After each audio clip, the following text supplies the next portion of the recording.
All right, in this video, I'm going to demonstrate the front squat. Now the grip for the front squat is going to be, I say we start with thumbs outside the hips, which is usually where I start someone for the grip with a clean.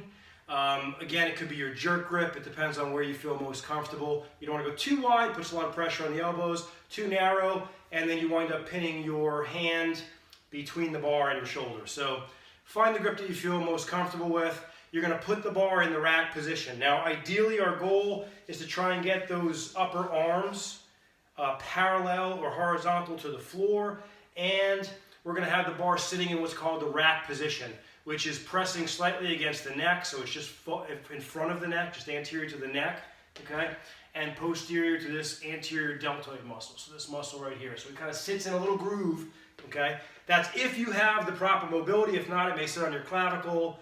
It can sit in funny ways, but again, then we need to work on mobility. That's a whole other thing, okay? So, again, we make modifications as needed. Now, what we're going to do, we get the bar in the rack position. Now, for me, with my mobility, I have to open my hands. Now, you want to keep all the fingers on the bar because you want to, if you're ever going to do jerks, you want to make sure you have your fingers on the bar. You don't want fingers popping off the bar, okay? So we want to make sure the fingers are on the bar at least. So you really got to work that mobility. And you lift the shoulders just a little bit. You do a little bit of a lift, and it's sitting nice in the rack position, okay?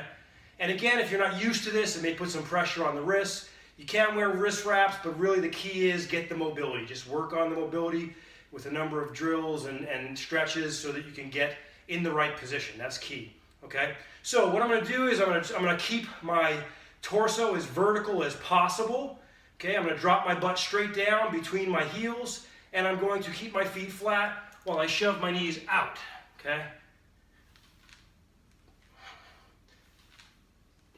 All right, so this is the front squat.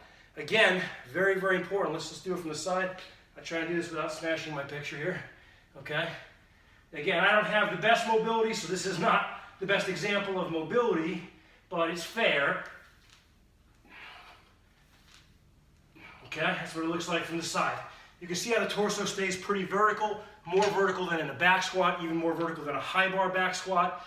And what I want to do, again, is keep those arms up. Because if those arms drop down while you're coming down to the squat and the elbows happen to hit your knees, you're not going to hurt your knee, you're going to break your wrist. So be careful of that. This is some performance points for the front squat. You will not load that as heavy as you will a back squat, but again, it does work pretty much the entire lower extremity, plus core, plus a little bit of stabilizer muscles in the upper extremity.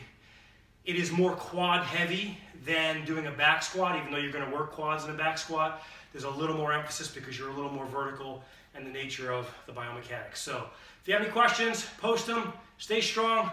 I will see you next time.